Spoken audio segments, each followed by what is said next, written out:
My name is Vesper, and I'm 35 years old. For the past year, my life has been a muted watercolor of gray hues, each day bleeding into the next with no distinction. A love that once burned bright left me in ruins, its embers snuffed out by betrayal and heartbreak. Since then, I've been drifting, caught in a fog of depression that dulls everything. Colors, sounds, even the taste of my morning coffee. I work as a loan officer at a bank, a job that demands precision but offers no solace. The hum of computers, the shuffle of papers, and the forced smiles for customers are my daily soundtrack, a rhythm that keeps me tethered to the world but never truly part of it. My apartment, once a sanctuary, now feels like a museum of my former self. Photos gathering dust, books untouched, dreams abandoned. One chilly evening, as I sat on my couch staring at a TV screen I wasn't really watching, my phone buzzed. It was my older sister, Isolde, her voice a burst of sunlight through my gloom. "Vesper, enough of this hermit nonsense," she said, her tone equal parts command and concern. "We're going camping this weekend, me, Gideon, and Saurin. You're coming, and I'm not taking no for an answer." Gideon, her husband, is a kind man with a penchant for bad puns, and Saurin is their son, my nephew, who I hadn't seen in over 6 months. At 18, he's probably neck-deep in college life, parties, and dreams of his own. The idea of camping, bugs, dirt, and forced cheer made my skin crawl, but Isolde's insistence was a force of nature. Exhausted by my own inertia, I mumbled a reluctant, "Fine," and hung up, unaware that this decision would crack open the shell I'd built around myself. That Friday, we piled into Gideon's SUV and drove to a forested haven in the Blue Ridge Mountains, a place Isolde swore was touched by magic. The weather was a gift, crisp air, cloudless skies, and sunlight that danced through the trees, casting golden patterns on the forest floor. The scent of pine and earth filled my lungs, and for a fleeting moment, I felt a stir of something unfamiliar, like a dormant seed cracking open. We reached our campsite, a clearing encircled by towering oaks and a babbling creek nearby. It was beautiful, but beauty alone couldn't pierce the fog I carried. As we unloaded, I caught sight of Saurin stepping out of the car, and I froze. The gangly, awkward boy I remembered was gone. In his place was someone striking. At 18, Saurin had grown into himself, tall, with broad shoulders, dark hair that fell just shy of his eyes, and a quiet confidence in his movements. He hefted a cooler with ease, his biceps flexing under a faded flannel shirt, and when he saw me, his face lit up with a grin that was both familiar and disarming. "Aunt Vesper." "Been a while," he said, his voice deeper, warmer than I recalled. I managed a smile, suddenly self-conscious in my oversized sweater and messy bun. "Yeah, you've grown," I said, the words feeling inadequate. He laughed, brushing his hair back, and I noticed the ease in his posture, the way he seemed to belong here in the wild. We set up camp as a team, Isolde and Gideon wrestling with the tent, Saurin and I tackling the fire pit and organizing supplies. He teased me mercilessly about my city girl habits, chuckling when I fumbled with a tent stake. "You're gonna need a tutorial, VS," he said, taking the mallet from me and driving the stake into the ground with one fluid motion. His nickname for me, VS, felt oddly intimate, but I liked it. I swatted his arm, feigning annoyance, and he grinned, his eyes crinkling at the corners. For the first time in months, I felt a flicker of lightness, like a match struck in the dark. That night, we gathered around the campfire, the flames casting a warm glow over our faces. Isolde regaled us with stories of our childhood misadventures, like the time we tried to borrow a neighbor's canoe and ended up stuck in the mud. Gideon added his own embellishments, his laughter booming through the night. Saurin sat across from me, his silhouette sharp against the firelight, listening with a quiet intensity. Every now and then, he'd toss in a quip, dry, clever, perfectly timed, that had us all doubled over. I caught myself watching him, noticing the way his hands moved when he talked, the way his eyes seemed to hold a spark of something untamed. He wasn't the kid I'd known. He was more. The next morning, Isolde and Gideon announced their plan to hike to a waterfall a few miles away. "You two should join us," Isolde said, but I shook my head. Hiking felt like too much effort, and I wasn't keen on trailing behind their lovey-dovey banter. To my surprise, Saurin opted to stay too.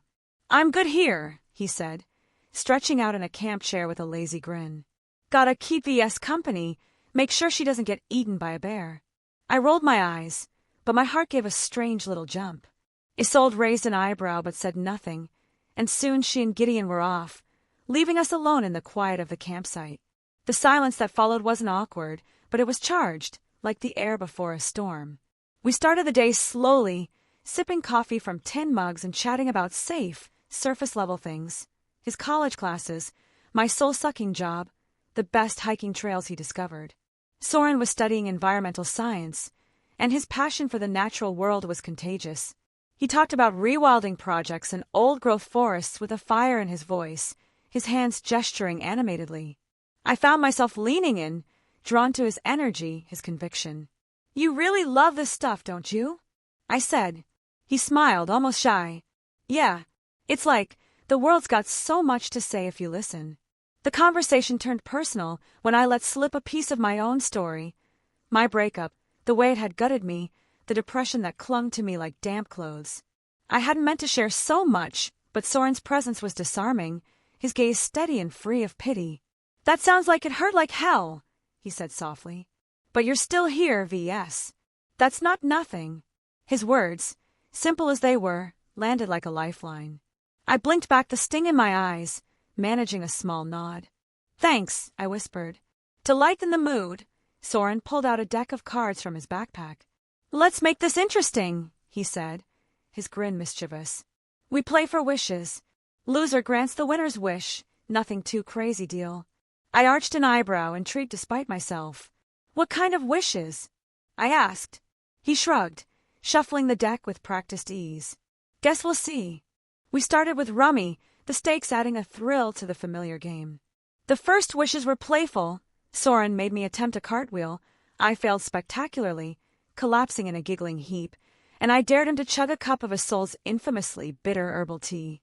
He grimaced but powered through, his laughter infectious as he wiped his mouth. You're evil, he said, pointing at me.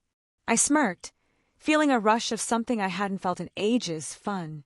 As the sun climbed higher, the wishes grew bolder. I won a round and asked Saurin to share a secret, something he'd never told anyone. He hesitated, his fingers tracing the edge of a card, then said, I'm scared I'm not enough. Like, my parents have this idea of who I should be. Successful, stable, all that. But what if I just want to wander? Live in a van, climb mountains, chase what feels real. His honesty stunned me, echoing my own buried longing for freedom. I reached out, touching his arm briefly. You're enough, Saurin. More than enough. When he won the next round, his wish was quieter, more piercing. Tell me what you miss most about yourself, he said, his eyes locking onto mine. I swallowed, the question cutting through my defenses. I miss feeling alive, I admitted. Like I could take on the world, laugh without forcing it, dream without being afraid. I don't know if that person's still in me. My voice cracked, and I looked away, embarrassed. Saurin's hand brushed mine, just for a second, warm and grounding. She's still there, VS, he said. I see her. That moment changed the air between us. The game continued, but it was less about competition and more about discovery. Each wish peeled back another layer, revealing pieces of ourselves we'd kept hidden. Saurin admitted he'd written poetry but was too shy to share it. I confessed I'd always wanted to learn to play the guitar but never believed I could. We laughed over shared quirks, like our mutual hatred of olives, and traded stories of heartbreak and hope.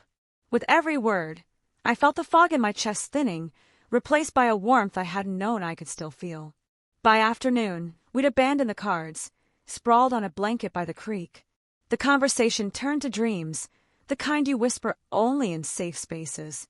If you could do anything, no limits, what would it be? Saurin asked, his voice soft but curious. I thought for a moment, surprised by the answer that surfaced. I'd open a little bookstore, I said. Somewhere cozy, with mismatched chairs and live music on weekends. A place where people could just be. He grinned, propping himself up on one elbow. That's so you. I can see it. Vesper's Bookhaven, with you behind the counter, recommending weird sci-fi novels. I laughed, the image sparking something bright in me. What about you? I asked. He looked at the sky, his expression dreamy. I'd travel the world, work on conservation projects, maybe write about it. Live light, you know. No anchors. His words painted a picture so vivid I could see it. Saurin in some far-off jungle, notebook in hand, chasing his truth. I envied his courage, his clarity. You'll do it, I said, meaning it. He turned to me, his gaze intense. And you'll have your bookstore. Promise me you'll try. It wasn't a question, but a challenge, and I felt it settle into my bones. Okay, I said, my voice steadier than I felt. I promise. As the sun dipped low, Saurin stood and offered his hand. Come on, one more wish, he said. Dance with me. I blinked, caught off guard. Here? There's no music. He grinned, undeterred. We don't need it. Before I could protest, he pulled me to my feet, his hand warm in mine. We swayed to the rhythm of the creek and the wind, clumsy at first, then freer. I spun under his arm, laughing as he dipped me dramatically, nearly toppling us both. It was absurd, joyous, perfect. For those minutes, I wasn't the broken woman I'd become. I was Vesper, alive and unbound. We collapsed onto the blanket, breathless and giggling, the sky above us streaked with pink and gold. Lying there, shoulder to shoulder, I felt a connection I couldn't name. Not romantic, not inappropriate, but profound. Saurin had seen me, really seen me, in a way no one had in years. And I'd seen him, not just as my nephew, but as a person with dreams and fears as big as my own. Isolde and Gideon returned at dusk, their voices shattering our bubble. They were flushed from their hike, full of stories about the waterfall's icy spray. Saurin and I slipped back into our roles, joking with them over dinner, but our shared glances carried the weight of the day.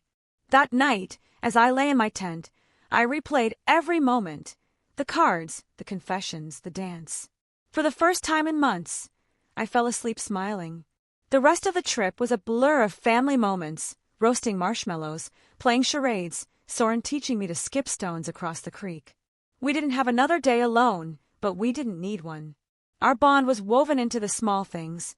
A shared smirk when Gideon told a terrible joke, the way Saurin handed me a mug of coffee with a quiet, "Made it how you like it." It was a friendship, a kinship, rooted in mutual understanding. When we packed up to leave, I felt a bittersweet ache. Saurin hugged me goodbye, his embrace lingering just a second longer than usual. "Don't disappear on me, VS," he said, his grin soft but serious. "We'd got wishes to cash in." I laughed, my throat tight. Deal. Back home, the grayness of my life waited, but it wasn't as suffocating. That weekend had planted something in me, a seed of possibility. I started small. I bought a guitar and signed up for lessons, my fingers clumsy but determined. I began journaling, scribbling ideas for that bookstore, sketching floor plans in the margins. Saurin and I texted often, memes, music recommendations, snippets of our days. He sent me a photo of a poem he'd written, raw and beautiful, and I sent him a video of my first shaky guitar chords. Each exchange was a thread, tying me to the person I was becoming. Months later, I took a leap. I quit the bank, a decision that terrified me but felt right. With my savings, I leased a small storefront in a quiet neighborhood, its windows perfect for displaying books. The day I signed the lease, I called Saurin. "I'm doing it," I said, my voice trembling with excitement. "The bookstore's happening." He whooped so loudly I had to pull the phone away, laughing. "Told you, VS. I'm coming to the grand opening, and you better have a sci-fi section." Opening Vesper's Book Haven was the scariest, most exhilarating thing I'd ever done. The shop was exactly as I'd dreamed, cozy, with shelves of novels, a corner for local musicians, and a coffee bar that smelled like heaven. On opening night, the place was packed with friends, neighbors, and curious strangers. Isolde and Gideon were there, beaming like proud parents. And then I saw Saurin weaving through the crowd, taller than I remembered, his grin brighter than the string lights overhead. He hugged me, lifting me off my feet. "You did it," he said, his voice thick with pride. I pulled back, looking at him, my nephew, my friend, my unexpected catalyst. "We did it," I corrected, and he laughed, knowing exactly what I meant. That night, as musicians played and laughter filled the air, I stood behind the counter, watching the life I'd built. Saurin was across the room, chatting with a customer, his hands animated as he recommended a book. I felt a swell of gratitude for him, for that camping trip, for the wishes that had led me here. The gray days weren't gone forever, but they no longer defined me. I was Vesper, and I was alive, gloriously, messily, fully alive. And as for Saurin, he's still chasing his dreams, planning a summer working on a conservation project in Costa Rica. We're already planning our next camping trip, cards and wishes included. Because some bonds, once forged, don't fade, they grow, like roots reaching deeper with every season. A year after opening Vesper's Bookhaven, my life had taken on a vibrancy I hadn't thought possible. The bookstore was thriving, not just as a business, but as a community. Regulars came for the coffee and stayed for the conversations. Local poets and musicians filled the evenings with soulful performances. The shop was my heart made tangible, a place where stories lived and breathed. Yet, even in this new chapter, the bond I'd forged with Saurin during that camping trip remained a cornerstone, a quiet anchor in my bustling world. It was early summer, the air thick with the scent of blooming jasmine, when Saurin called. "V.S., I'm back in town for a bit," he said, his voice crackling with excitement. "Just finished a semester abroad, and I've got stories. You free for a catch-up?" I grinned, cradling the phone as I shelved a stack of novels. "Always. Bookstore or somewhere else." He laughed. "Bookstore, obviously. I need to see this empire you've built." A few days later, Saurin walked through the door of Vesper's Bookhaven, a backpack slung over one shoulder and a sunburn across his nose. He looked wilder, somehow, his hair longer, his skin kissed by months under foreign suns. "V.S.," he called, weaving through the crowded tables to hug me. His embrace was warm, familiar, and I felt that same spark from our camping days, the one that reminded me I was more than my past. "You look like you've been wrestling jaguars," I teased, pulling back to study him. He grinned, rubbing the back of his neck. "Close. Try hiking through Costa Rican jungles. You'd love it, bugs and all." We settled into a corner booth, the shop humming around us. Saurin told me about his semester abroad, working on a reforestation project, learning to surf, writing poetry under starlit skies. His eyes danced as he described the people he'd met, the way the jungle felt alive, like it was whispering secrets. "It's changed me, V.S., he said, his voice quieter now. "I thought I knew what I wanted, but now, I'm not sure I can go back to a normal life."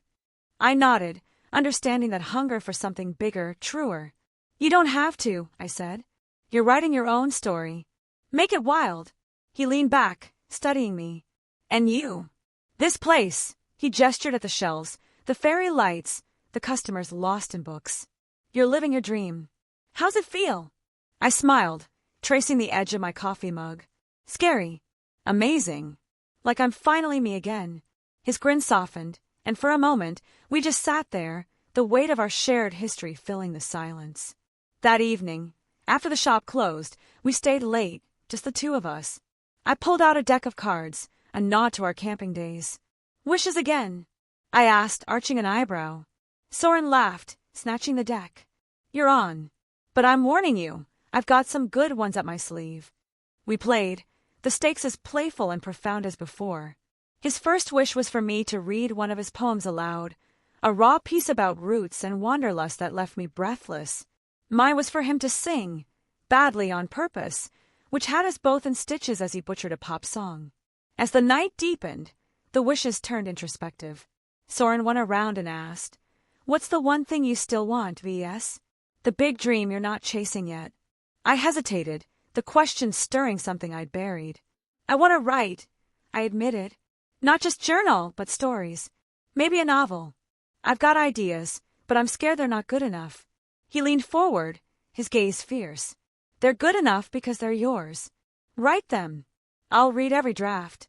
His belief was a spark, igniting a courage I hadn't known I had. When I won the next round, I asked, "What's your biggest fear now, after all you've seen?" He looked at the cards, his fingers still. "That I'll lose the people who matter," he said softly. "Like you, V.S. Your family, but more. You get me." My throat tightened, and I reached across the table, squeezing his hand. "You won't lose me," I said. We're in this, wishes and all. We didn't play another round. Instead, we talked until dawn, sprawled on the shop's worn rug, surrounded by books. We made plans, me to start writing, him to plan a cross-country road trip after graduation. You should come for part of it, he said, half serious. You, me, the open road, bookstore on wheels.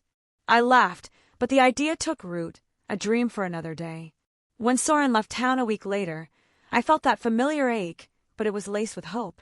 He'd left me a notebook, inscribed with, "For your stories, V.S. Make them epic." I started writing that night, the words clumsy but honest. And when I opened the shop the next day, I felt it, the spark from that camping trip, now a steady flame, guiding me forward. Our bond, Saurin's and mine, is a rare thing, familial, fierce, built on wishes and truths. It's not the story people expect, but it's ours and it's enough.